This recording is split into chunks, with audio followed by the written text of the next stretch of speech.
자, 오늘은 이제 우리가 법률행위, 지금까지는 권리의 주체, 권리의 행사와 의무의 이행과 관련해서 내용들을 좀 살펴봤는데, 오늘부터는 이제 법률행위 부분인데요. 법률행위의 일반론이나 법률행위의 어떤 구체적인 내용들은 우리가 다루지 않고 바로 넘어와서 법률행위의 대리 부분을 시작하겠습니다. 근데 간략하게 법률행위 개념에 대해서만 좀 언급하고 넘어가자면, 교재 103페이지에 권리가 변동이 되기 위해서는, 권리의 변동이 있기 위해서는 일정한 요건이 필요한데, 우리는 그것을 권리 변동의 요건으로서 법률 요건이라고 합니다. 그리고 그 법률 요건 중에 가장 대표적인 게 법률 행위입니다. 법률 행위 중에 가장 대표적인 게 계약이죠. 계약인데, 자, 권리의 변동이라는 게 이러한 모습을 띠고 있다고 교재에 설명을 해놓고 있습니다. 그런 정도 참고하시고요. 자, 권리의 변동은 법률 요건이라는 것에 의해서 발생하는데, 그러한 법률 요건은 여러 가지가 있습니다. 그게 표를 통해서 이렇게 그려놨는데요. 권리 변동의 원인이 되는 것을 우리가 법률 요건이라고 하고, 가장 대표적인 게 법률 행위이고, 그러한 법률 행위 중에 가장 대표적인 게 계약이다. 104페이지에 보시면 법률 행위로서의 매매 계약이 체결되는 그러한 내용을 설명을 해놓고 있습니다. 계약의 당사자가 청약과 승낙의 의사표시에 의해서 매매라는 게 성립을 합니다. 그리고 경우에 따라서는 법률 행위 이외에 법률 요건이 있는 경우도 있는데, 그런 것들이 불법 행위가 그렇고 사무관리가 그렇고 부당이득, 이런 것들도 하나의 법률 요건이 된다. 그래서 불법 행위가 성립하면 어떤 권리가 생기는 것이죠? 손해배상 청구권이라는 권리가 생깁니다. 이런 것들을 말한다 이거죠. 자, 권리 변동의 원인으로서 그 순차적으로 보면은 하나의 또는 수개의 법률 사실이 모여서 법률 요건을 이루고, 그러니까 청약의 의사표시, 이런 것들이 하나의 법률 사실이다 이겁니다. 그리고 승낙의 의사표시도 역시 마찬가지로 하나의 법률 사실을 이루고, 이 청약과 승낙의 의사표시 두 개의 의사표시가 합치하면 하나의 법률 요건으로서의 법률 행위가 성립합니다. 그래서 바로 권리 변동이라는 법률의 효과를 가져온다라고 설명을 하고 있습니다. 이거 이외에 불법 행위나 아까 말씀드렸던 채무 불이행 또는 부당이득, 사무관리, 이런 것들도 하나의 이제 법률 요건이 되는데, 문제는 이제 여러분들이 법률 행위의 개념에 대해서는 좀 알고 계셔야 되는데요. 그죠? 법률 행위가 되기 위해서는 무엇이 필요하다고요? 의사표시가 필요합니다. 의사표시라는 게 뭡니까? 어떤 법률 효과를 발생시키기로 하는, 그러기 위해서 그 행위자가 하는 표시를 의사표시라고 그러는데, 이러한 의사표시가 법률 행위의 가장 본질적인 요소가 된다. 그래서 그 의사표시된 대로 법적 효과를 발생시킨다 이거죠. 그죠? 효과를 발생시킨다. 그러니까 의사표시가 없으면 법률 행위가 되지 못하고, 의사표시된 대로 효과가 발생하지 않는 것, 그런 것들은 법률 행위가 되지 못한다 이겁니다. 그래서 105페이지에는 법률 사실을 이렇게 쭉 분류를 해놨습니다. 그래서 여러분들이 좀 그래도 자주 나오는 것들로 이렇게 보시면, 의사표시를 불가결의 요소라는 법률 요건을 법률 행위라 하고, 그 다음에 밑에 보시면 법률 행위가 아닌 준법률 행위로서 의사의 통지, 관념의 통지 등등 이렇게 쭉 나열을 해놓았습니다. 그런데 언젠가 말씀을 드렸지만, 우리가 예컨대 여기에 보시면 최고 같은 게 의사의 통지라고 그랬어요. 이게 준법률 행위라고 그랬습니다. 준법률 행위라는 최고, 의사표시 비슷할 것 같은데, 본래적인 차이는 이미 말씀드린 것처럼 의사표시는 의사표시한 대로 그 법률 효과가 발생하는 것입니다. 그러니까 표시자가 원하는 바대로, 그죠? 표시된 내용대로 효과가 발생하는 것, 이게 의사표시인데, 최고, 거절 이런 거는 뭐라 그랬죠? 우리 민법 15조인가요? 제한 능력자와 그 거래 행위를 한 상대방이 무엇을 할 수 있다. 그 제한 능력자가 또는 제한 능력자의 법정 대리인이 그 법률 행위를 취소할지 말지에 대해서 확답을 촉구할 권리를 가진다 그랬고 이거를 과거에 우리 민법은 최고권이라고 해서 규정을 해놨는데 그 최고라는 게 어떤 의도를 가지고 그러니까 계약을 자기가 유지시켜야겠다 또는 유지시키지 말아야겠다 이런 의도를 가지고 자신의 어떤 의사대로 그러한 효과가 생기는 게 아니라 민법 15조에 그러한 규정이 있기 때문에 1개월 이상의 기간을 적시해서 그죠? 그 계약을 추인할지 취소할지에 대해서 확답을 촉구하고 그 기간 동안 확답을 듣지 못하면 어떤 효력이 생기나 그 규정에 따라서 추인한 것으로 본다. 또는 일정한 절차를 밟아서 어떤 확답을 하여야 할 그러한 어떤 그 법정 대리인은 그러한 경우에는 확답을 거절한 것으로 추인을 거절한 것으로 본다. 이런 법률의 규정이 있었습니다. 그 법률에 규정된 내용대로 효과가 발생하는 거예요. 그래서 이러한 준법률 행위, 의사의 통지, 관념의 통지는 무엇인가 하면 예컨대 최고를 하거나 또는 채권 양도의 통지를 하면 우리 민법에 그렇게 규정을 해놨어요. 그러한 사실이 발생하면 어떤 효과가 생긴다고. 그래서 그러한 법에 규정된 내용대로의 효과가 생긴다. 그래서 이런 것들을 그러나 사람이 하는 것이죠. 그죠? 그래서 이거를 앞에 준자를 붙였습니다. 그래서 준법률 행위라 그러고 법률 행위에 관한 규정들이 이 준법률 행위에도 적용되는 경우가 많이 있습니다. 그래서 대리 같은 게 대표적인 거죠. 대리는 우리가 그 바로 밑에 제2절 법률 행위의 대리라고 되어 있는데 대리의 대상은 뭐예요? 법률 행위입니다. 법률 행위를 대리하는 거예요. 그죠? 갑과 을 사이에 매매 계약이 체결됐는데 갑이 본인이 직접 하지 않고 을과 매매 계약을 직접 하지 않고 누구를 통해서 대리인 병을 통해서 을과 매매 계약을 체결하였다. 이 경우에 그 매매라는 법률 행위를 누가 병이 갑을 위해서 대리하는 것이다 이겁니다. 그런데 이 경우에 그러니까 준법률 행위는 해당이 되지 않지만 준법률 행위에 대해서도 법률 행위의 대리에 관한 규정이 적용되는 경우가 많다라는 겁니다. 자, 대리의 개념에 대해서는 뭐 설명을 안 해도 되겠는데 타인이 대리인이 본인의 이름으로 의사표시를 하거나 의사표시를 수령하고 그 효과를 본인에게 귀속시키는 것이다 라는 게 법률 행위의 대리고요.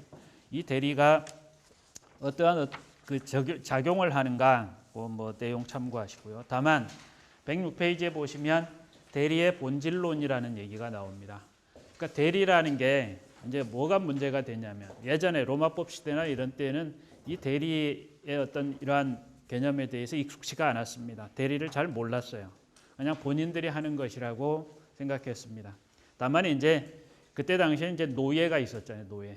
가장이 아닌 가자가 있고 또 노예가 있고 그런데 이 노예나 가자들이 한 어떤 행위에 대해서 그 행위의 효과가 가장에게 어떻게 귀속되는가 이런 부분이 약간 좀 문제가 되긴 했지만 그때 시대에는 대리라는 개념을 확실하게 알고 있지는 못했습니다. 그런데 이제 그 대리라는 개념을 우리가 이제 이해하면서 뭐가 문제가 됐냐면 원칙적으로 당사자 스스로가 법률 행위를 하고 그러니까 본인 스스로가 법률 행위를 하고 그 본인 스스로의 그 법률 행위의 효과를 스스로 적용을 받으면 되는데 즉 효과의 귀속 주체가 누구다? 본인이다. 그러면 행위를 하는 자도 누구다? 본인이다 이거죠. 본인 스스로 행위하고 행위의 효과가 본인에게 귀속되는 게 맞는데 본인 이외에 제3자가 행위를 하고 그 제3자의 행위가 어떻게 본인에게 귀속되는가 이 문제를 어떻게 설명할 것인가 대리를 인정하게 되었을 경우에 그래서 과연 이 대리인을 통해서 하는 이 법률 행위를 그래서 그 법률 행위의 효과를 본인에게 귀속시킬 수 있는 그러한 어떤 논리적인 설명이 필요하다. 그래서 이제 주장되는 학설들이 뭐 본인 행위설, 대리인 행위설, 뭐 공동 행위설 뭐 등등 각종의 이제 견해들이 주장이 되었어요. 근데 이제 거기서 가장 대표적인 견해가 대리인 행위설입니다. 그러니까 뭐냐면 대리인 행위설은 대리인이 법률 행위를 하고 대리인이 법률 행위를 한다. 그러니까 그 법률 행위의 주체가. 다만 그러면 왜 효과가 본인에게 귀속되느냐? 대리인이 그러한 의사를 가지고 법률 행위를 했다라는 거예요. 효과 귀속을 누구에게? 본인에게 귀속시킬 의사를 가지고 법률 행위를 했으니까 본질적으로 대리 행위는 대리인을 통해서 하는 법률 행위는 대리인의 행위이다 행위설이다라고 보는 게 대리인 행위설입니다. 그런데 이제 우리 최근 문헌에서, 그러니까 우리나라 지금 현재 문헌에서 뭐 대리인 행위설, 본인 행위설이나 공동 행위설 뭐 이런 견해들은 잘 주장이 안 됩니다.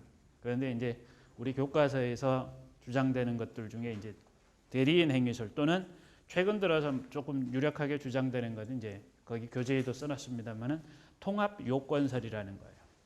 뭐냐하면 대리인이 행위한 것이, 그러니까 대리인의 행위가 본인에게 효과 귀속을 가져온다고 하는데 그 효과 귀속의 그 원인이 바로 대리인의 어떤 대리 행위의 의사, 본인에게 효과 귀속을 시키겠다라는 그러한 의사에 의해서 본인에게 효과 귀속을 가져온다. 요걸로는 설명이 좀 약하다라는 거예요. 그래서 이제 통합 요건설은 뭐라고 설명을 하냐면 대리인이 대리 행위를 하고, 그죠? 행위는 그러니까 대리인 측면에서 대리 행위라는 측면이 있고 효과 귀속을 본인에게 하겠다라는 것은 본인이 어떤 것을 통해서 수권 행위를 통해서 대리권을 수여하는 그 대리권 수여 행위를 통해서 본인에게 효과 귀속을 가져온다 이겁니다. 그러니까 대리 행위에 여기에 대리권 수여 행위 두 개가 합해져야, 그죠? 대리 행위를 통해서 본인에게 효과 귀속을 가져온다 그러고, 이러한 요건들이 통합이 되어서 바로 어떤 대리 행위라는 걸, 우리가 법률 행위의 대리로서의 대리 행위를 우리가 이해할 필요가 있다라고 해서 이렇게 합니다. 그러니까 여기는 이제 근본적으로 뭐가 자리 잡고 있냐면 사적 자치라는 거예요. 당사자 스스로 사적 자치라는 걸 간단하게 정의하면 법률행위의 당사자들은 그 당사자들 스스로가 어떤 법률 관계를 형성할 수 있다 이거. 그러니까 갑이라는 사람하고 을이라는 사람 두 당사자 사이에 뭐를 매매 계약을 체결하면, 매매의 청약과 승낙을 해서 매매 계약을 체결하면 매도인은 매수인에게, 그죠? 소유권을 이전해 줘야 될 의무를 부담하고 매수인은 매도인에게 매매 대금을 지급해야 될 의무를 부담하는데, 이러한 소유권 이전 의무 그리고 매매 대금 지급 의무라는 권리 의무 관계, 즉 법률 관계를 형성할 수 있는 게 누구에게 있다? 당사자 본인들에게 있다라는 거예요. 스스로가 그렇게 할 수 있고, 또 그런 어떤 법률 관계로부터 발생하는 책임을 누가 진다? 스스로가 진다라는 겁니다. 그죠? 그러니까 소유권 이전 의무를 불이행하면 그에 따라서 채무 불이행 책임을 지고, 매매 대금 지급 채무를 불이행하면 역시 그에 따른 채무 불이행 책임을 지는 것. 이런 그 법률 관계 속에서 발생하는 책임도 스스로가 진다라는 이런 사적 자치인데, 아까 우리 대리에서 이제 얘기를 해보면 제3자인 대리인이 행위를 하고, 그런데 그 행위의 결과에 따른, 그죠? 법률 관계 형성된 결과에 따른 그 책임을 본인에게 지우는데, 그것에 대해서 왜 그렇게 돼야 되느냐, 이 부분에 대한 이제 설명을 하다 보니까 우리 통합 요건설을 주장하시는 분들은 본인에게 효과 귀속을 시키기 위해서 바로 그냥 대리인이 본인에게 효과 귀속을 시키겠다는 그러한 의사만으로는 설명이 부족하다라는 거예요. 그런데 그 요소를 찾아보니까 본인이 대리인에게 대리권 수여하는 그 행위하고 대리인 자신이 대리인으로서 하는 그 상대방과의 그러한 행위, 이 두 개가 합해져야 이제 뭐죠? 대리로서의 어떤 행위가 인정이 된다. 그래서 대리인 행위설 이런 것들을, 그리고 뭐 아까 좀 이제 먼저 얘기했던 대리인 행위설, 그리고 좀 전에 얘기했던 두 개가 통합돼서 어떤 대리 행위라는 게 이루어진다는, 즉 본인 측면에서의 대리권 수용, 그리고 대리인이 하는 그러한 행위, 이 두 개가 합해져야 대리 행위가 설명이 된다라고 하는 통합 요건설. 그리고 이제 대리인이 본인에게 효과 귀속을 시키겠다는 의사로서 그러한 상대방과의 이러한 행위를 하기 때문에 대리인 행위라고 하는 본질이 대리인 행위라고 하는 그러한 대리인 행위설, 이러한 견해들이 우리 문헌에서는 주로 주장이 되고 있습니다. 뭐 이 이외에 다양한 어떤 견해들이 좀 있을 수 있는데 현재 주장되고 있는 가장 대표적인 견해들이다라는 겁니다. 그다음에 이제 그 밑으로 내려와서 대리가 인정되는 범위라고 되어 있는데, 아까 이미 말씀드린 것처럼 법률 행위의 대리입니다. 법률 행위에. 그런데 이제 사실 판례나 우리가 문헌들을 읽다가 보면 예컨대 금전을 지급받는 것, 대리인이 매매계약에서 매도인의 대리인이 매수인으로부터 금전을 지급받는 것, 변제를 받는 것, 이런 게 법률행위인가요? 법률행위라는 건 그런 게 아니죠. 그죠? 의사표시가 수반되어야 하는 그런 건데 이런 거 뭔가를 수령받는 거 이런 게 법률행위는 아니다 이겁니다. 근데 그런 경우에도 대리라는 표현을 많이 씁니다. 그러니까 원칙적으로는 대리의 대상은 법률행위인데 그렇지 않은 것들도 있고 이미 최고나 거절 뭐 이런 것들도 준법률행위, 법률행위는 아니지만 대리에 관한 규정이 유추되거나 준용되거나 이렇게 해서 준법률행위에도 대리에 관한 규정이 적용된다. 그다음에 이제 불법행위, 불법행위는 당연히 대리가 성립되지 않는 것이고 그다음에 구별하는 개념으로 나오는데요. 간접 대리라는 건 뭐냐면 그러니까 대리라는 건 이제 개념을 잘 이해를 하셔야 되는데 대리인이 한 행위가 직접 누구에게 본인에게 효과가 귀속되는 겁니다. 근데 간접 대리라는 건 그 간접 대리인이 하는 행위가 본인에게 직접 효과 귀속을 가져오지 않고 그 간접 대리인에게 효과가 귀속이 되는 거예요. 여기 좀 불 좀 켜주실래요? 안 보이잖아요.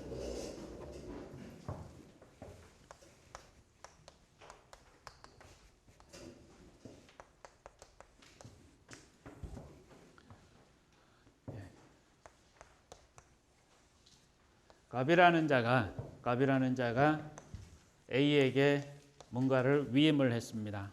그죠? 내 자신의 물건을 팔아달라. 그래서 갑이 또는 무엇을 사달라. 라고 해서 물건을 사달라. 예컨대 이제 금전 제공을 했습니다. 그러니까 갑의 계산으로, 그죠? 이런 거를 갑이 금전 제공을 하고 그래서 을과 거래해서 예컨대 X 부동산을 매수해달라. 그러니까 얘가 이제 매도인이 되는 것이고, 그죠? 얘가 간접 대리인.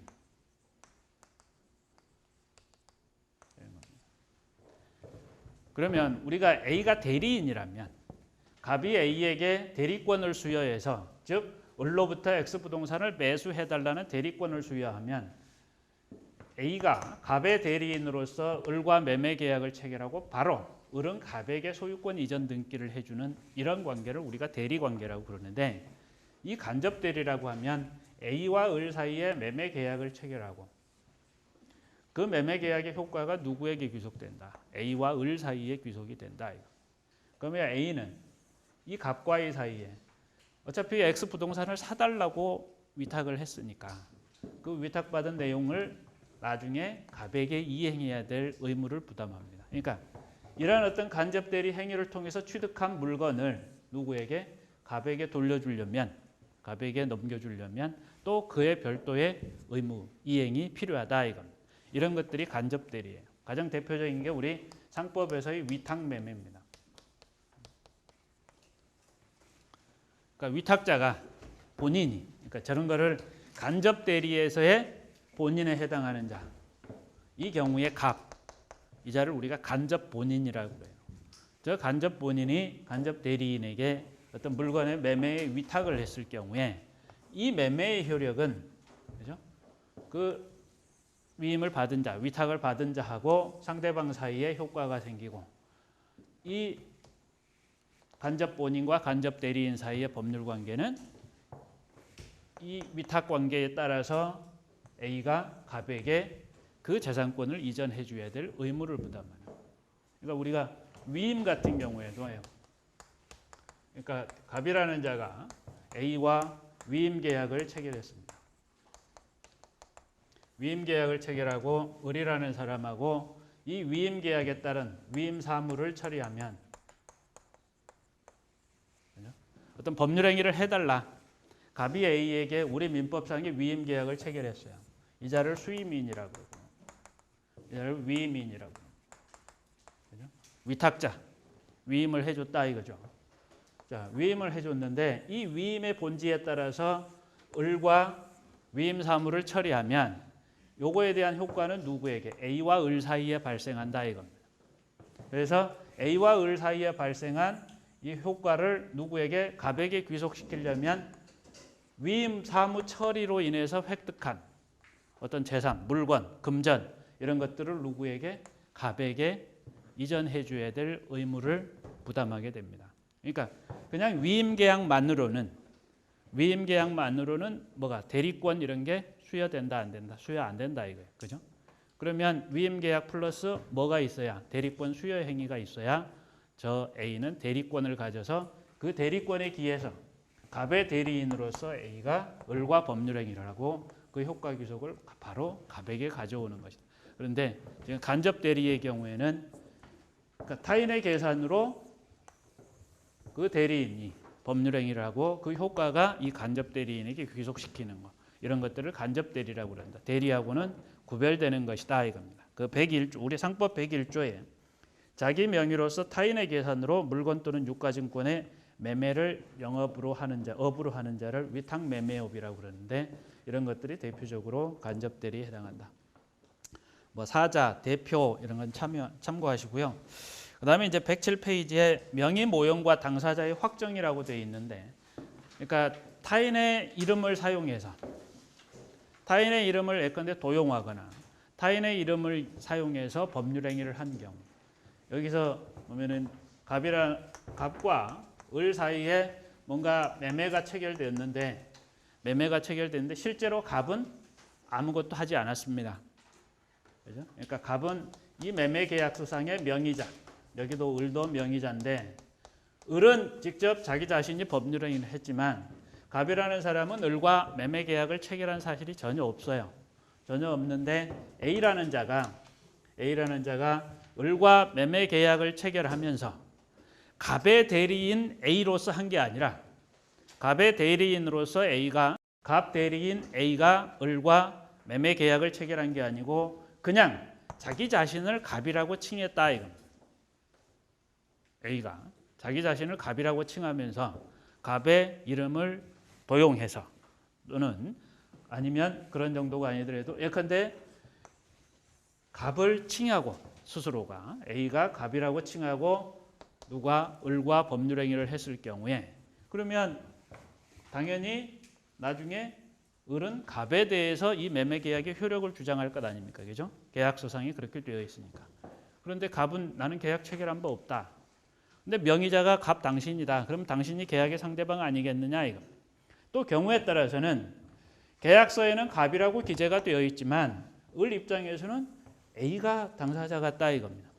그래서 A한테 이 매매의 효력을 주장할 수도 있다. 그런데 A가 나중에 을과 계약해놓고서 나 아니야. 상대방은 내가 아니고 갑이다. 이렇게 주장을 한다. 이런 경우에 이 매매 계약의 당사자가 누가 되느냐 이겁니다. 그러니까 일방의 당사자는 을로 확정이 돼 있죠 이미. 그러나 일방의 당사자가 명의자인 갑인지 아니면 행위자인 A인지에 대해서 어떻게 정하느냐. 이건 여러분들이 계약법에서 잘 배우실 겁니다.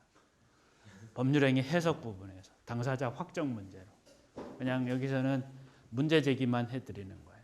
누구를 당사자로 보아야 하는가. 그러니까 계약서상의 명의자 갑이기 때문에 이 매매 계약상의 소유권 이전 등기 청구권을 을이 누구를 상대로 갑을 상대로 청구했습니다. 청구했더니 갑이 이행을 거절한다. 나는 계약 체결한 사실이 없다. 그랬을 경우에 분명히 A라는 사람이 와서 자기가 갑의 신분증을 보여주고 갑이라고 칭하면서 계약을 체결했기 때문에 을 입장에서는 갑이라고 생각하는데 당사자가 다르더라. 행위자하고 그 명의자하고 다르더라. 누구를 그 계약의 당사자로 할 것인가. 요거는 법률행위 해석의 문제고 법률행위 해석의 문제이기 때문에 법률행위 해석 방법에 따라야 합니다. 법률행위 해석 방법은 우리 지금 여기 교재에도 적시되어 있는 판례에서 설명하는 것처럼 최근 판례는 뭐라고요? 당사자의 의사가 무엇인가? 당사자의 의사가. 을과 이 당사자의 의사가 그러니까 본인 자신의 의사. 을은 누구와? 갑과. 갑은 을과. 이런 어떤 내심의 의사가 누구와 계약을 체결하기로 하였는지 그 의사가. 만약에 그런 의사가 일치하면 그 일치된 사람들끼리 계약의 당사자가 되는 겁니다. 그런데 그 의사가 일치하지 않는다. 그러면 의사의 불일치니까 뭐예요? 계약이 성립했다고 볼 수 없는 거죠. 그런데 여기서 그치지 않습니다. 그 의사가 불일치하면 그 다음에 해석하는 방법이 우리가 규범적 해석이라는 걸 해요. 규범적 해석. 요 규범적 해석의 표지는 뭐냐면 자기 관점에서 하는 게 아니고 상대방이라면 그 상대방이 어떤 사람이라면 합리적인 사람이라면 어떻게 이해했을까? 나의 표시의 내용을 상대방은 어떻게 이해했을까를 기준으로 합니다. 그래서 자연적 해석 또는 규범적 해석을 방법을 동원해서 당사자 확정한다. 그래서 거기에 설치되어 있는 여러분들 107페이지에 61번, 62번 판결인데요. 62번 판결은 나중에 볼 겁니다. 어디서 보냐면 명의신탁에서 볼 겁니다. 명의신탁에서. 그러니까 어디를 여러분들이 좀 기재를 해주시면 437페이지라고 그냥 적어주시기 바랍니다. 그 부분에서 이 부분 판례를 다시 한번 볼 겁니다. 이것도 역시 이제 당사자하고 그러니까 행위자하고 명의자가 다를 경우에 당사자를 누구로 하느냐, 누구로 보아야 하는가 그것에 관한 문제인데 그때 나중에 보겠습니다. 그다음에 이제 페이지를 넘겨서 대리는 임의 대리, 법정 대리가 있는데 법정 대리는 법률의 규정에 의한 대리입니다. 법정 대리는 법률의 규정에 의한 대리를 말하고요. 임의 대리는 본인이 누구에게 대리인에게 대리권을 수여해서 발생하는 그러한 대리를 우리가 임의 대리라고 합니다. 대리권 수여 행위에 의해서 발생하는 대리다. 이걸 임의 대리라고 그러는데 능동 대리, 수동 대리 어떤 교재의 내용을 참고하시고요. 그다음에 이제 유권 대리하고 무권 대리라고 했는데 대리권이 있는 자가 하는 대리 행위를 우리가 유권 대리라 그러고 무권 대리는 대리권 없이 하는 그러한 대리 행위 이런 것들을 무권 대리라고 이렇게 설명을 한다 이겁니다. 그러니까 이 여기 무권 대리하고 이 차이점은 뭐냐면 이자가 그냥 갑이라고 해버린 거예요. 근데 만약에 A가 대리권도 없으면서 나는 갑의 대리인이야 이렇게 했다는 거예요. 무권 대리는. 그죠? 갑 대리인 A라 칭하고 A가 갑을 위하여 한다고 누구에게? 을에게 표시하고 갑에게 효과 기속을 목적으로 대리 행위를 하였으나 결국은 A에게 뭐가 없다, 대리권이 없다라는 거예요. 이걸 무권 대리라고 합니다. 그죠? 그냥 이렇게 성명을 그냥 모용해서 내가 갑이다라고 얘기하고 하는 거하고는 좀 다르다 이겁니다. 이제 결국은 이런 행위를 어떻게 이제 평가할 것이냐, 내가 갑이다라고 했을 때 그거를 무권 대리로 취급해서 어떤 그 효과를 설명할 것이냐 이런 부분들은 이제 차후의 효과의 측면에서 얘기하는 것이고 우리가 지금 개념을 정의할 때 대리 행위를 했는데 대리권 이시하면 유권 대리, 대리권 없이 하면 무권 대리다 이렇게 일단 정의를 해놓고요. 그다음에 이제 대리의 삼면 관계라고 되어 있는데 이거를 간단하게만 보면은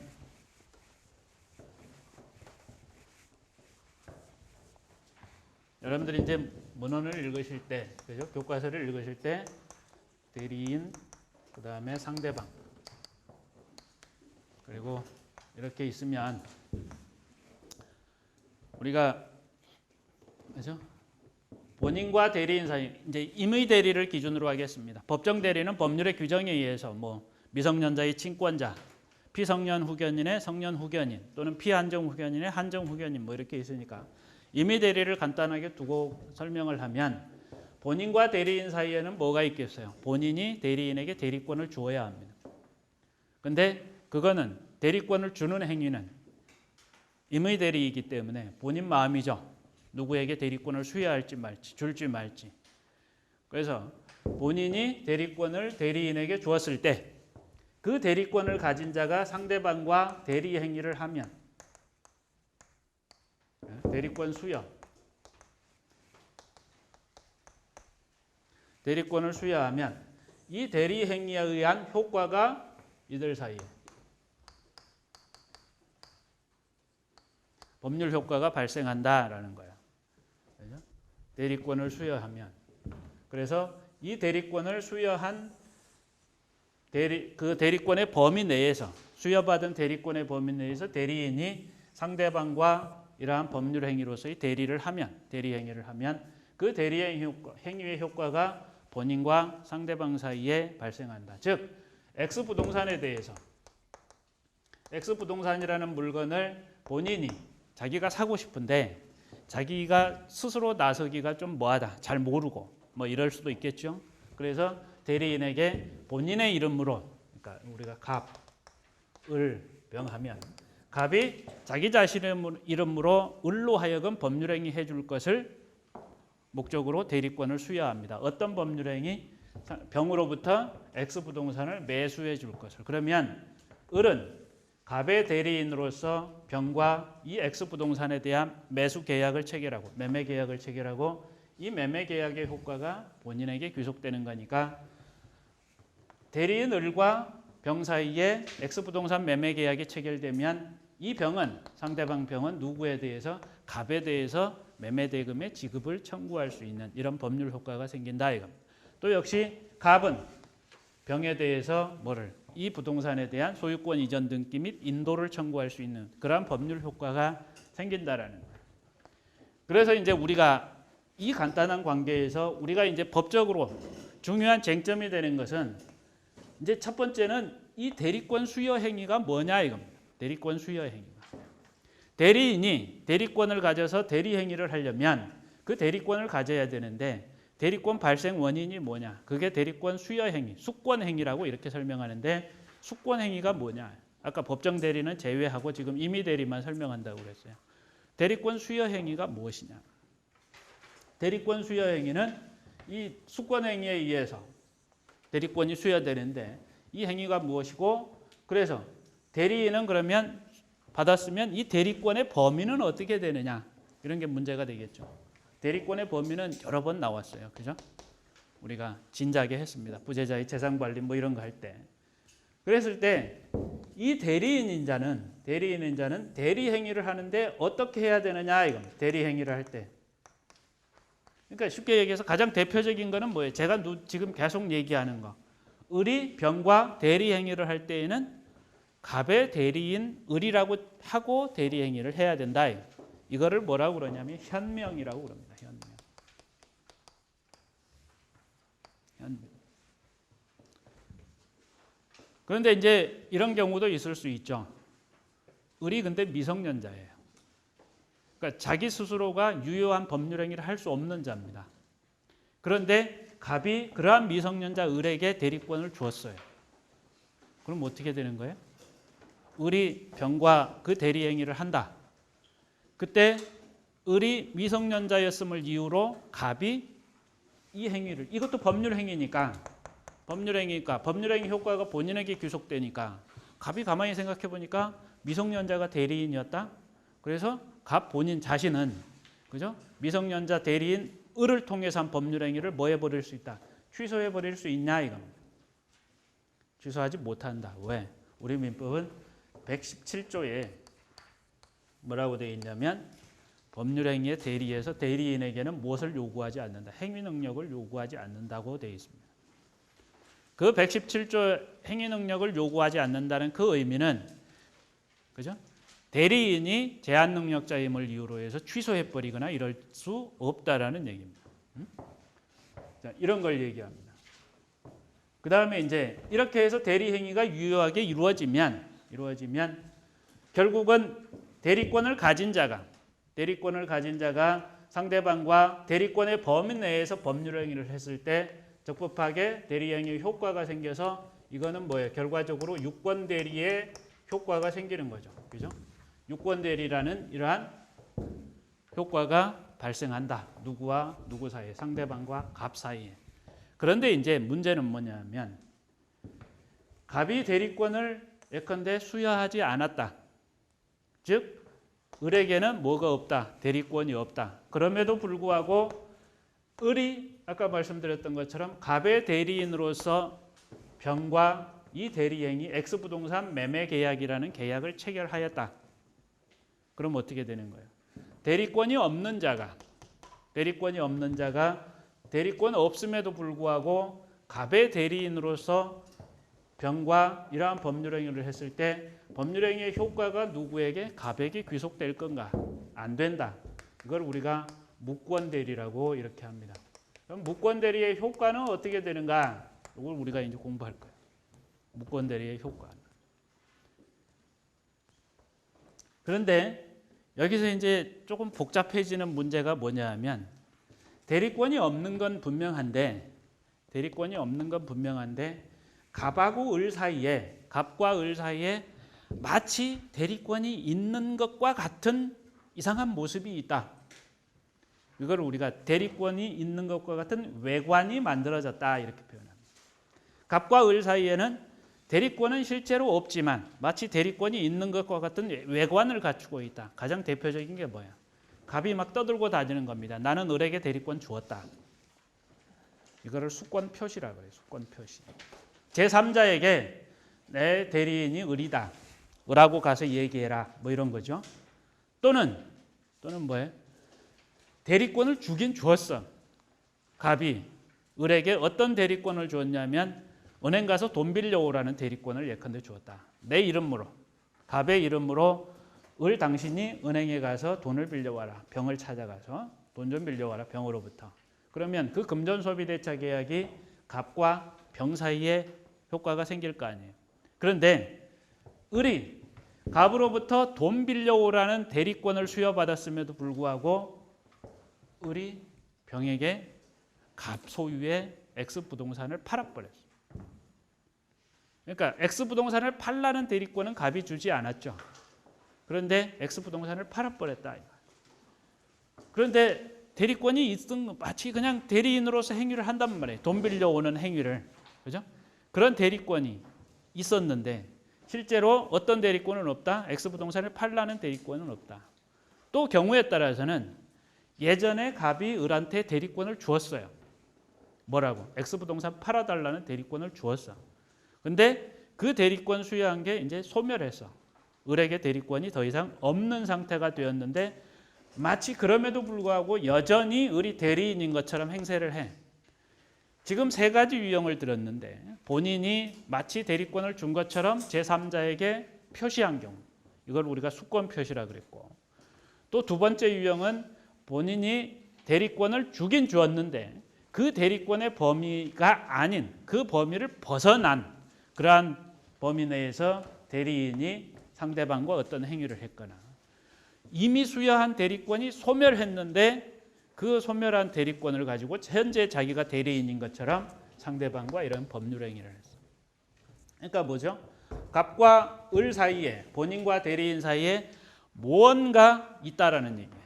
그걸 우리가 대리권을 수여한 것 같은 외관이 존재한다 라고 그러고, 그러한 외관이 뭔가 믿을만 해요. 누가? 상대방. 그러한 외관, 대리권이 있는 것 같은 외관을 상대방이 믿을만하다. 그러한 사정이 있고, 그러한 믿을만한 어떤, 즉 이거를 상대방이 뭐 했다? 대리권이 있다라고 신뢰하였다.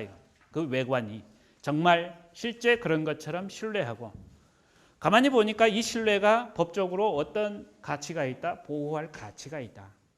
한 세 가지 정도 우리가 외관이 존재하고, 그 다음에 그 외관을 신뢰하고, 누가? 상대방이. 그 외관 신뢰를 법적으로 보호할 가치가 있고, 그러면 분명히 무권대리죠. 분명히 무권대리이긴 하지만, 대리권이 없기는 하지만 요거를 무권대리하고 조금 구별해서 표현대리라는 표현을 씁니다. 표현대리가 되면 아까 무권대리는 본인에게 효과 귀속이 안 된다고 그랬는데, 표현대리가 되면 본인에게 효과 귀속이 된다 안 된다? 본인에게 효과 귀속이 된다. 본인에게. 그래서 표현대리가 되면 또 유권대리인 것처럼 본인에게 상대방이 법률행위 효과를 주장해서 그 법률행위에 따른 권리 의무를 주장할 수 있다. 그러면 유권대리도 본인에게 효과가 귀속되고 표현대리도 본인에게 효과가 귀속이 돼요. 그죠? 요거를 이제 우리가 또 공부할 겁니다. 그 다음에 그러면 이제 무권대리는 원칙적으로 본인에게 효과 귀속이 안 된다 그랬는데 여기서 끝나면 좋은데 여기서 또 안 끝나. 무권대리가 돼도. 뭐가 문제냐면 무권대리라는 건 무효예요, 아니에요? 효과 귀속이 안 되니까 무효라고 설명하겠죠, 쉽게. 그런데 확정적으로 당연히 무효냐? 또 이거는 좀 애매해. 그래서 우리 교과서는 유동적 무효라고 설명을 해요. 무권대리.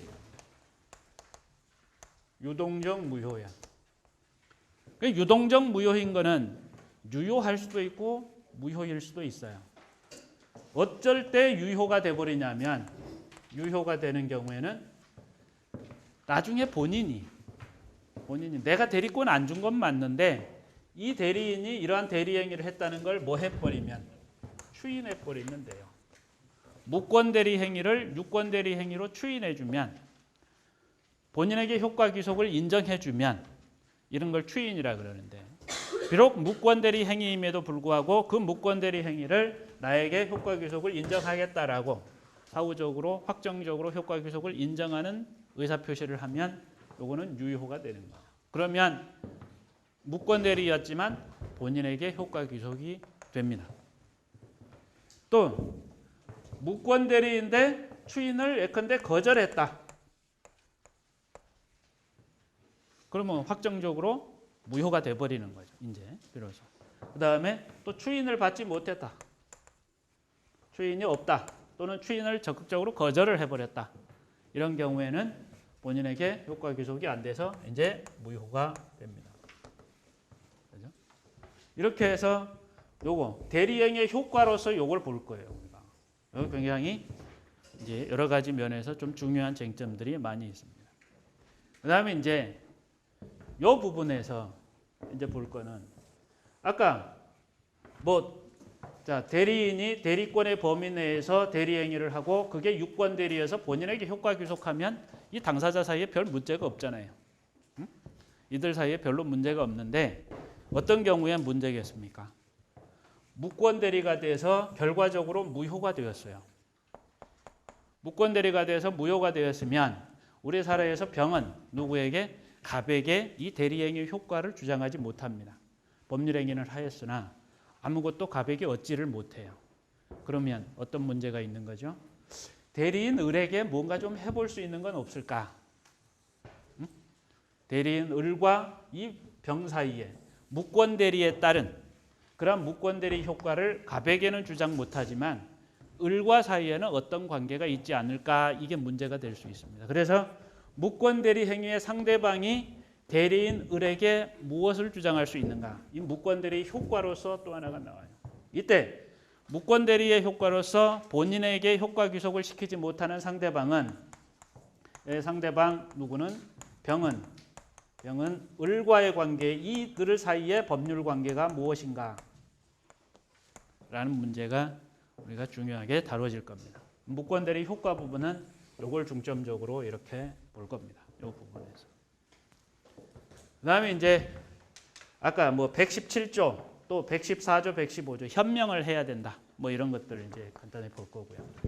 이 부분에서는 이제 또 우리가 뭘 보냐면 아까 이제 정상적인 흐름 대리권을 수여하고 그 대리권의 범위 내에서 대리 행위를 하면 유권 대리로서 효과 귀속이 되는데 이제 어떤 경우가 있냐면 이 대리권의 범위는 무엇이라고 인정이 돼 있고 이 대리인이 본인을 위하여 즉 본인 이름으로 대리인이 대리 행위를 해서 효과 귀속이 갑에게 되면 되는데 문제는 우리 대표권에서도 했잖아요. 법인의 대표에서도 어떤 행위를 하냐면 저 을이 본인의 이름으로 즉 갑 대리인 을로서 병과 법률 행위를 하였으나 내심은 자기가 추구하는 목적은 뭐다?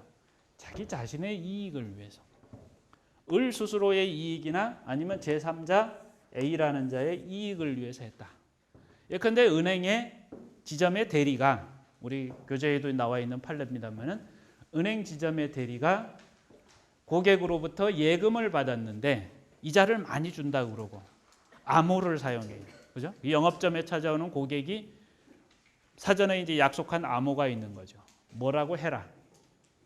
그러면 그 고객이 저 사람이 나하고 약속했구나. 그래서 그 대리가 나서서 영업점에 그 해당되는 대리가 그 고객을 상대해서 통장을 만들어줘요. 요즘은 그럴 일이 없겠지만 옛날에 이제 통장 그때도 전산으로 컴퓨터로 찍어서 줬는데 통장을 손으로 써서 줘요. 손으로 써서 주면서 이자를 굉장히 많이 쳐서 준다. 1억을 맡기면 1억 5천을 준다. 예컨대 이렇게 고율의 이자를 약정하고 통장에 그죠? 원금 얼마, 이자 얼마 이렇게 해서 줍니다. 그러니까 이자는 은행의 대리인으로서, 그죠? 은행 대리가 담당 대리가 은행의 대리인으로서 고객과 예금 계약을 체결합니다. 그런데 그 고객으로부터 받은 돈을, 고객이 알 수도 있고 모를 수도 있겠지만 고객으로부터 받은 돈을 자기 자신이 그냥 착복하거나 은행 계좌에 넣지를 않는 거죠.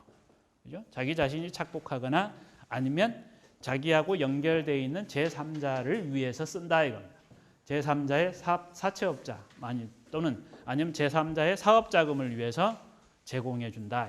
그러면 고객하고 은행 사이에서 고객 입장에서는 내가 예금을 했고 이런 높은 이자의 약속을 받았구나 라고 생각할 텐데 실제로는 은행 계좌에 돈은 들어가 있지 않고 그 대리인이 그죠? 자기 자신의 이익이나 제3자의 이익을 위해서 행위를 했을 경우에 자, 외관상 대리 행위는 다 갖추어졌어요. 대리권도 있었고 갑 대리인으로서 법률 행위를 했고 예금 계약이라는 그러한 법률 행위를 했고 이 상대방은 갑에게 가서 예금의 반환을 청구합니다.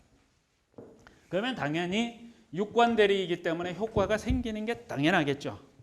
그런데 이렇게 하기에는 뭔가 좀 이상한 부분이 있다. 뭐냐? 자, 상대방과 본인 사이에 법률행위 효과가 생긴다고 봐야 될 것 같은데 만약에 상대방이 뭔가 이자도 뭔가 끼어들어 있다면 뭐를? 이자가 그러한 의도를 갖고 있다는 이게 이제 일종의 배입이잖아요. 그죠? 자기 자신의 이익을 위해서 임무 처리를 하는 거. 이 본인과 대리인 사이에 어떤 고도의 신뢰관계, 이 신의를 위반한 거잖아요. 그러니까 배신한 거니까 배임이란 말이에요. 이러한 배임적 행위를 누가 상대방이 알았을 경우에는 그래도 본인한테 효과 기속을 시켜줄까? 라는 겁니다. 이건 이제 이해관계 조정의 문제가 생기는 겁니다. 상대방을 저런 경우에도 보호해 줄 필요가 있는가? 그래서 우리는 이 문제를 어떻게 대리인이 대리권의 범위 내에서 대리 의사를 가지고 즉 대리 의사를 가졌다는 것은 본인에게 효과 기속을 목적으로 현명을 해서 갑 대리인 을로서 하였으나 그 행위의 궁극적인 목적, 즉 경제적 이득을 누가 자기 자신 또는 제3자에게 취득해야 할 목적으로 제3자 상대방과 계약을 체결하였다. 상대방 여기 병과 이 경우에 이 계약의 효력을 원칙적으로는 갑에게 귀속시키는 게 대리 행위의 어떤 여러 가지 법리상 맞겠지만 그러나 언제까지 무조건 다 할 거는 아니고 뭔가 상대방에게도 그러한 부분에 대한 어떤 책임을 물을 만한 게 있다면 효과 귀속을 좀 배제시켜야 되는 것 아니냐라는 문제가 어떤 문제다? 대리권 남용의 문제다. 대리권 남용. 이런 부분들을 좀 중요하게 우리가 다룰 겁니다. 그 이외에 이제 본인과 대리인 사이에 대리권이 이 사람이 대리권의 범위가 어떻게 되느냐 정말. 근데 수권 행위를 하면서 이렇게 나의 소유의 X 부동산을 팔아달라 이렇게 수권하면 그 대리권의 범위가 딱 정해져 있잖아요. 뭘로? X 부동산 팔면 되는 거예요. 누구의 이름으로? 본인 갑의 이름으로. 을은. 그런데 여기서도 불분명한 게 있어요. 근데 을이 이 상대방 병으로부터 중도금을 받았어. 팔라고 대리권을 주었는데 너보고 금전 수령권을 내가 주었느냐 이거죠. 본인이 갑 입장에서. 대리인은 받지 않아. 을이 병으로부터 X부동산 팔고서 그 병으로부터 중도금 잔금을 받았는데 본인은 안 받았다는 거예요. 갑은. 그러니까 이제 나중에 그럼에도 불구하고 소유권 이전 등기 안 넘겨주니까 병이 가서 갑에게 소유권 이전 등기 넘겨달라 이러니까 뭐라고? 갑 입장에서. 나는 돈 받은 바 없으니까 네가 돈 주면 내가 줄게. 그죠? 동시이행하자. 당신이 금전 상환을 하면 나도 동시에 뭐 해주겠다. 소유권 이전 등기 넘겨주겠다라고 동시이행에 항변을 한 겁니다. 그런데 이 병은 분명히 대리인에게 줬거든. 그러면 이제 여기서 문제가 을이 가지는 X 부동산의 매매에 관한 대리권의 범위 안에 중도금이나 잔금을 수령할 권한까지 다 포함이 되어 있느냐 이런 게 문제가 되겠죠. 또 하나는 예컨대 갑이 을에게 예컨대 우리 재산관리에서 한 것처럼 X 부동산을 관리해달라고 부탁을 했어요. 관리해달라고 부탁을 했는데 을이 X 부동산을 팔아버렸다.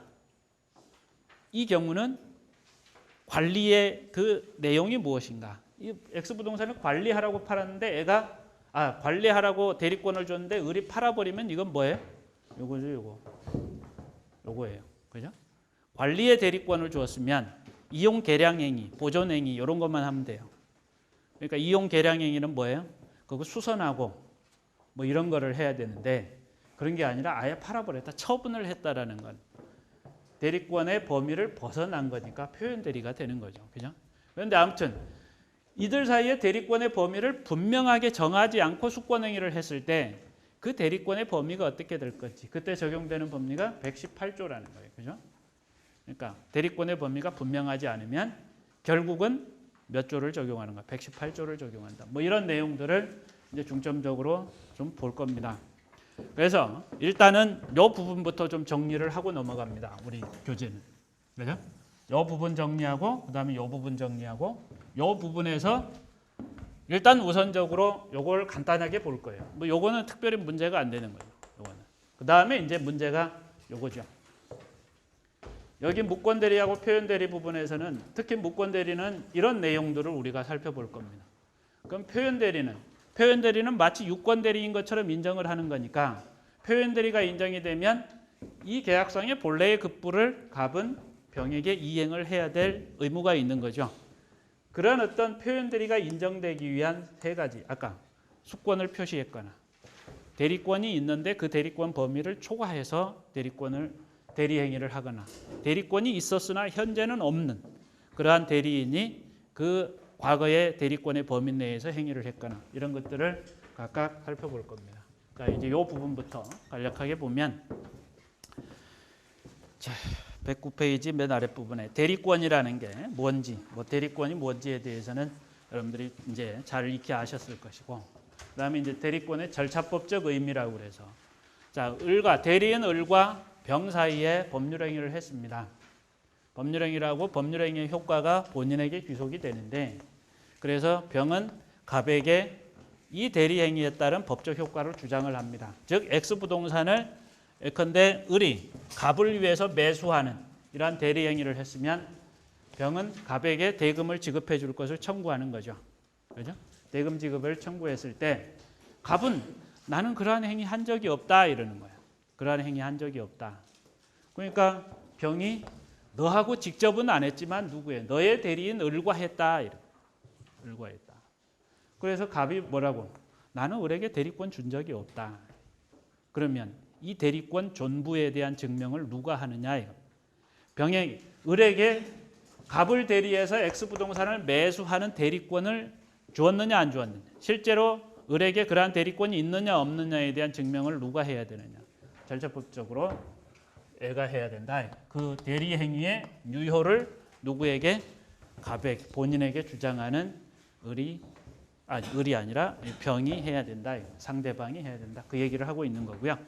그다음에 이제 그 110페이지로 가면은 첫 줄에 다만 부동산의 경우 등기 추정력에 관한 문제 요거 주의하셔야 되는데 요거는 거기다 페이지를 좀 적어 주세요. 259페이지. 자, 그다음에 그 밑에 대리권의 발생 원인으로 법정 대리인이 가지는 법정 대리권은 법률의 규정에 의해서 발생합니다. 거기에 이제 뭐 법률에 해당되는 규정 내용을 나열해 놨으니까 참고하시고요. 우리가 이제 임의 대리권의 발생 원인, 대리권을 수여하는 거, 이 부분에 대해서 보겠습니다. 갑 본인이 대리인에게 대리권을 수여했는데 저 대리권이 수여받는 저 행위가 어떤 거냐? 저걸 우리가 수권행위라고 이렇게 얘기합니다. 수권행위. 근데 여기 학설상의 논란이고 막 그래서요. 좀 이제 우리가 소위 리걸 마인드를 익히기 위해서는 이런 부분에 대한 논리적인 그런 내용을 쭉 잘 이해를 하시면 좋은데 또 학설상의 내용을 너무 강조해서 설명하기에는 좀 부담스러운 면도 있으니까 간단하게 우리가 개념만 좀 정리하고 넘어가자고요. 수권행위라는 것은 대리권 수여 행위입니다. 임의 대리에서 본인이 대리인에게 대리권을 수여하는 거. 근데 이제 학설상의 논란은 뭐냐면 이 대리권 수여가 무슨 행위냐 이겁니다. 뭔가 법률 행위는 맞는데 계약이냐 단독 행위냐라는 거예요. 근데 우리 128조 한번 보실까요? 128조에는 뭐라고 이제 규정이 되어 있냐면 제가 읽어볼게요. 임의 대리의 종료라고 되어 있어서 법률 행위에 의하여 수여된 대리권 이런 표현이 나옵니다. 법률 행위에 의하여 수여된 대리권. 또 120조 한번 볼게요. 120조에서는 뭐라고 규정을 하고 있냐면 법률행위에 의하여 부여된 대리권 뭐 이런 표현이 나와요. 그죠? 법률행위에 의하여 부여된 경우에는 뭐가 대리권이 이런 표현들이 나옵니다. 저 표현을 통해서 이제 보면은 대리권 수여가 그러니까 계약이라면 뭐겠어요? 계약은 청약과 승낙이 있어야 되니까 본인이 대리권 수여에 청약을 하고 상대방이 대리권을 받겠다는 승낙을 하는 이 두 개의 의사표시가 합치가 되면 계약이 될 텐데 그런 게 아니라 본인이 대리권을 수여했다. 뭐 이런 표현을 보면은 단독행위 아니겠느냐 이거. 단독행위인 경우하고 이제 계약인 경우하고 그럼 왜 그런 논란을 하느냐? 간단히 얘기하면 이런 거예요. 아까 미성년자가 그죠? 대리행위 할 수 있다 그랬잖아요.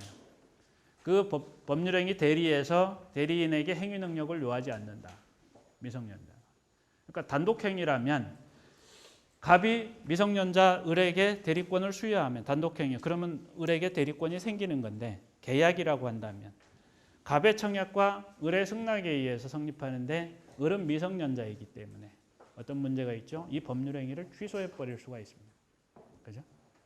그러면 대리권은 없어지는 것이고 실효하는 것이고 뭐 이런 이제 그런 어떤 법률 효과에서의 어떤 논란이 좀 있을 수 있는데 지금 최근 문헌에서는 그죠? 지금 우리 대부분의 문헌들은 뭐라고 단독행위라고 이렇게 설명을 합니다. 자, 그래서 그 120조, 128조, 117조 쭉 인용을 해놨고요. 그 다음에 이제 111페이지로 넘어가면 독자성, 무인성, 유인성 문제가 나와요. 요거는 이제 뭐냐하면 수권행위라는 게 그냥 딸랑 대리권만 준다? 그럴 수도 있겠죠. 갑은 을에게 엑스토지를 뭐 사달라 또는 팔아달라.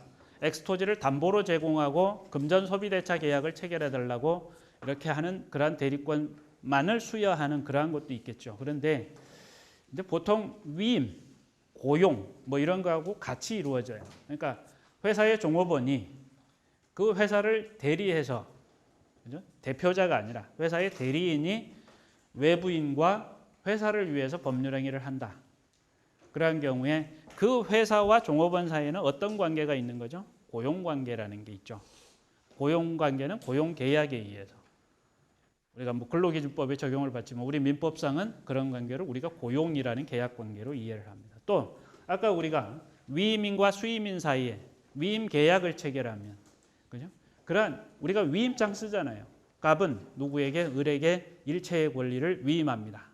위임 계약을 체결할 때 위임 계약을만 체결하면 이제 어떤 문제가 있는 거예요?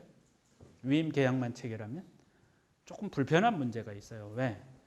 수임인 을이 상대방 병과 계약을 체결하면 일단은 그 법률 효과가 누구에게 귀속한다.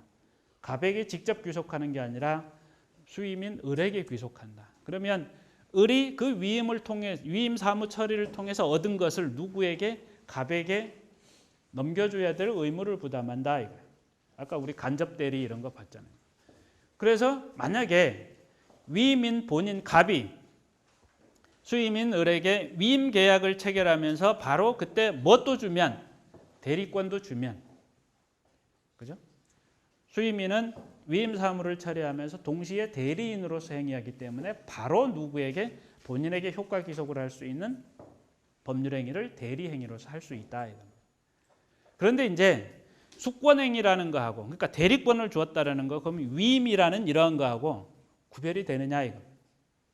항상 같이 있어야 하느냐 아니면 별개로 위임과 별개로 있느냐 이런 문제가 수권 행위의 독자성 문제입니다. 별개로 있다 없다 별개로 있다라는 거예요. 대부분 그죠? 독자성을 부인하는 견해도 있지만 그런 견해는 좀 찾기가 좀 어렵고 독자성을 인정한다. 그러면 이제 그 밑에 유인성 무인성 문제도 개념만 좀 정리하고 넘어가고 여러분들이 쭉 읽어보시면 아 이런 문제구나라고 이제 이해를 하실 텐데 자 위임이 있고요. 위임 계약이 있고 위임 계약을 체결했어요. 위임 계약은 그야말로 계약이기 때문에 당사자의 청약과 승낙에 의해서 성립하는 낙성 계약입니다.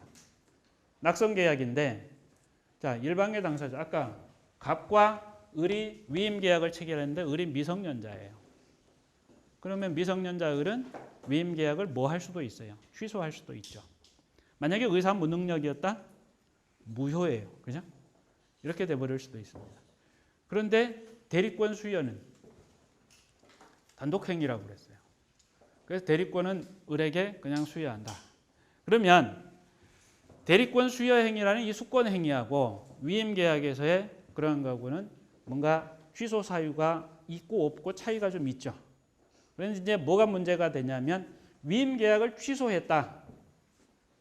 그러면 수권 행위라는 이 대리권 수여에는 어떤 영향을 미치는가?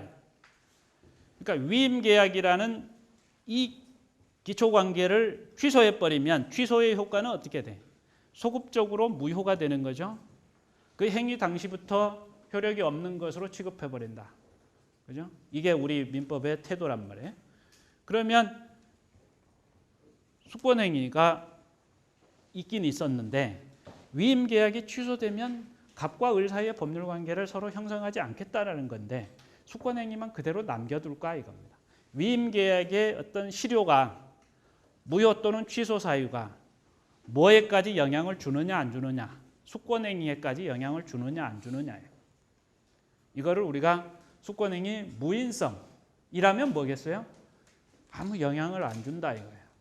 그러니까 수권 행위를 취소하거나 수권 행위를 철회하거나 뭐 이래야 대리권은 없어지는 것이고 위임 관계만 취소했다고 해서 수권 행위가 자동적으로 없어지는 거 아니, 실효하는 것 아니다.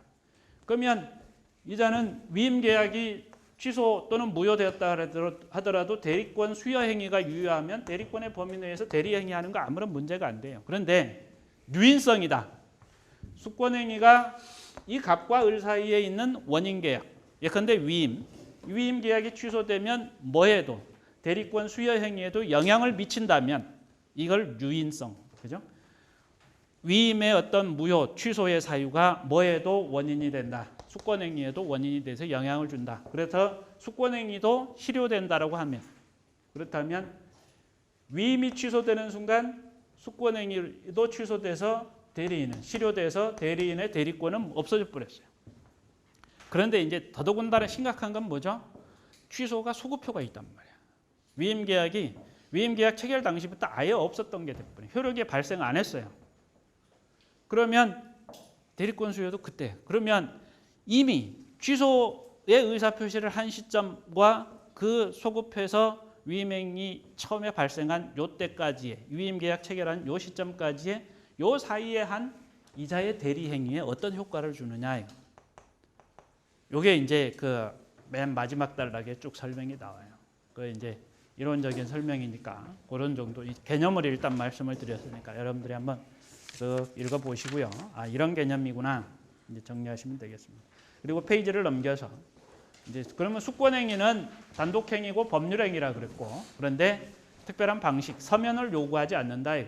뭐 요식행위가 아니라 그냥 방식이 없이 하는 것이다. 불요식행위다라는 것이고 수권행위하자는 게 법률행위이기 때문에 단독행위이기 때문에 법률행위로서 만약에 문제가 있다. 착오에 의해서 했다 그러면 뭐예요? 취소할 수 있고 뭐 무효 사유가 있으면 무효를 얘기할 수 있고 그런데 이게 법률행위로서 단독행위이기 때문에 그에 따른 단독행위 어떤 특유한 그러한 어떤 성질을 갖는 것이다. 계약이 아니기 때문에 그죠? 그래서 그것과 좀 구별해서 본다 하는 것이고 참고해서 보시고요. 그다음에 112페이지 아랫부분에 이제 대리권의 범위에 관해서도 간단히 좀 보겠습니다. 우리가 법정 대리권은 법률의 규정에 의해서 법정 대리권이 정해지는 것이고 임의 대리는 수권 행위에 의해서 정해집니다. 수권 행위 해석에 의하여 대리권의 범위가 구체적으로 결정될 것인데 단순히 그냥 그 표시된 내용 그것만 아니고 쉽게 단정할 것은 아니고 해석을 할 때 어떠어떠한 것들을 고려해야 한다라고 되어 있고요. 이제 우리 판례들이 많이 문제시 되었던 삼았던 그러한 내용들에 대해서 113페이지에 쭉 나와 있는데 제가 일일이 읽지는 않고요. 여러분들이 기억하실 것만 좀 몇 가지만 말씀드리겠습니다. 64번 판결. 그 내용은 여러분들이 좀 기억을 해 주시기 바랍니다. 그리고 65번. 이거는 그냥 결론만 여러분들이 알고 계시면 돼요. 64번, 65번. 그리고 114페이지에 67번, 8번. 다른 거는 이제 다른 판례들은 그 다른 어떤 필요한 사전 지식이 좀 있어야 되기 때문에 그거를 또 설명하기에는 시간상의 어떤 제약도 있고 해서 지금 교재에 제시되어 있는 여러 가지 판례 중에 그거 지금 제가 말씀드린 그 판례의 어떤 그 내용, 결론만을 좀 여러분들이 기억을 해 두시면 되겠습니다. 그다음에 이제 그 115페이지를 보면 이제 우리 118조가 인용이 되어 있는데 수권행위 해석을 통해서 대리권의 범위를 확정 지을 수가 없다. 그러면 뭘 적용한다고요? 118조를 적용해서 여기 보시면 보존행위, 그죠? 대리권의 범위로서 보존행위 그리고 2호의 대리의 목적인 물건이나 권리의 성질을 변하지 아니하는 범위 내에서 이용 계량 행위 이런 걸 할 수 있다. 있고요. 그다음에 이제 밑으로 내려오면 그 이용 계량 행위가 무엇인지는 여러분들이 잘 아시는 거죠. 그죠? 뭐 여러 번 설명을 드렸기 때문에 그렇고. 자, 대리권의 제한 부분에서 124조를 잠깐만 보겠습니다. 대리인은 본인의 허락이 없으면 본인을 위하여 자기와 법률행위를 하거나 동일한 법률행위에 관하여 당사자 쌍방을 대리하지 못한다. 그러나 채무의 이행은 할 수 있다. 자기계약 쌍방 대리 이렇게 이제 표제가 되어 있어요. 자기계약이라는 건 뭐냐면 여기서 대리인 의리, 그러니까 의리, 갑으로부터 대리권을 수여받은 의리. 한쪽의 법률행위의 당사자는 대리인으로서 하고 법률행위의 상대방, 대리행위의 상대방을 누구로? 병으로 하는 게 아니라 자기 자신 을로 하는 겁니다. 그러니까 이런 거죠. 갑이 본인의 대리인으로서 대리행위를 하는데 대리행위의 상대방은 자기 자신. 그럼 뭐예요? 대리행위의 효과 의사를 자기가 표시하고 의사 표시를 하고, 그죠? 갑의 의사를 자기가 대리인으로서 표시하고 또 자기가 또 상대방 본인으로서 이렇게 하는 거, 이런 거를 자기계약이라고 이렇게 얘기합니다. 쌍방 대리는 여기서 이렇게 이제 병이라는 자가 이렇게 있다. 갑의 대리인으로서 을이 있고 병의 대리인으로서 을이 있고 그래서 양 당사자를 대리해서 한다. 이런 걸 원칙적으로 우리 민법은 금지하고 있다. 그런데 저걸 금지하는 이유는 뭐겠어요? 대리인이 자기 마음대로 할까 봐. 그러니까 본인에게 어떤 이해관계에 영향이 없으면 허용해 주면 되겠죠. 그래서 두 가지를 규정을 하고 있습니다. 허용해 주는 게 첫 번째는 본인이 허락하면, 또 두 번째는 뭐예요? 채무의 이행에 관해서는 허락해 준다. 이거예요. 자기계약 쌍방대리다. 오늘 여러분들이 사례 문제로 풀어보신 것처럼 매도인과 갑과 을이 매매 계약을 체결하였습니다. 갑과 을이 매매 계약을 체결하고 그 부동산에 대해서 대금을 지급하고 소유권 이전 등기 서류를 넘겨줬는데 등기는 자기 자신들이 안 하고 누가? 법무사를 통해서 합니다. 그런데 이제 그 매도인 갑이 소유권 이전 등기에 필요한 서류를 다 주면서 뭣도 작성해줘요? 위임장을 작성해 줍니다. 근데 매수인이 누구한테 위임할지 모르는 거야. 백지 위임장이라는 거. 거기다가 이게 그 수임인, 그죠? 그 위임 사무를 처리할 자를 기재하지 않고 그냥 줬다는 거예요. 위임장 양식에다가 본인 이름만, 매도인 갑 자신의 이름만 그리고 본인의 인적 사항만 쓰고 누구에게 위임한다는 취지는 규정 안 하고 그냥 위임장 줬습니다. 이제 알아서 하십시오. 돈 다 받았으니까 이 물건은 이제 당신이 등기하시고 당신 겁니다. 이렇게 줬단 말이에요. 그 을도 이제 자기가 등기 신청을 의뢰를 해야 되는데 병이라는 법무사를 찾아가서 그래서 병이 이제 거기다가 갑이 준 위임장에다가 병 이름을 쓰겠죠. 그리고 매수인 을도 병 법무사에게 등기 신청에 관해서 위임을 하고 원칙적으로 갑과 을이 부동산 등기는 공동으로 신청해야 된다고 그 참고 조문에 제가 인용을 해놓은 것처럼 공동으로 신청을 해야 되는데 이거를 누가 할 수 있다? 대리할 수 있다 이겁니다. 법무사가 또는 변호사가 뭐 이렇게 그런 분들도 대리를 할 수 있는데 이때 보면은 이 신청에 관해서 누가 양 당사자 갑과 을이 누구한테 한꺼번에 다 대리시켜줘 버린 거잖아요. 그런데 부동산 소유권 이전 등기는 돈 다 주고받고 이해관계가 이제 거의 없어요. 그냥 등기라는 그 결과, 채무 이행의 결과만을 추구해서 하는 거예요.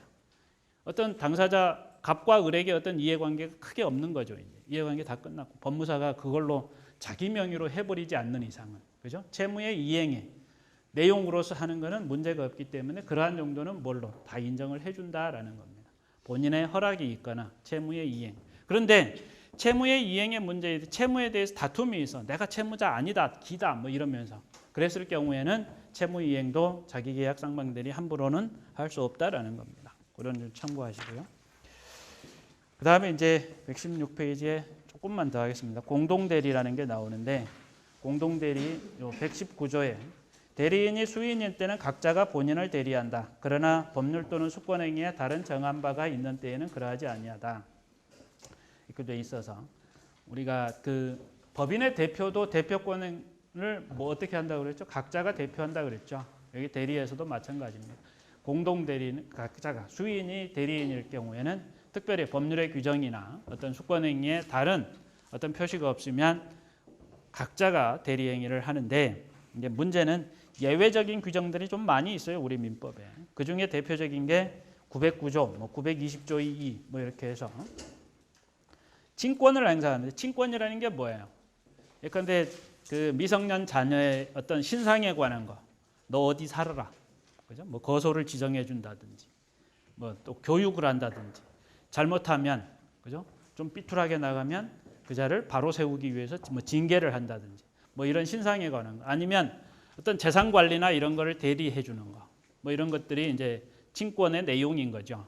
이러한 친권은 그러니까 거기에 대리도 포함이 돼 있는 거예요.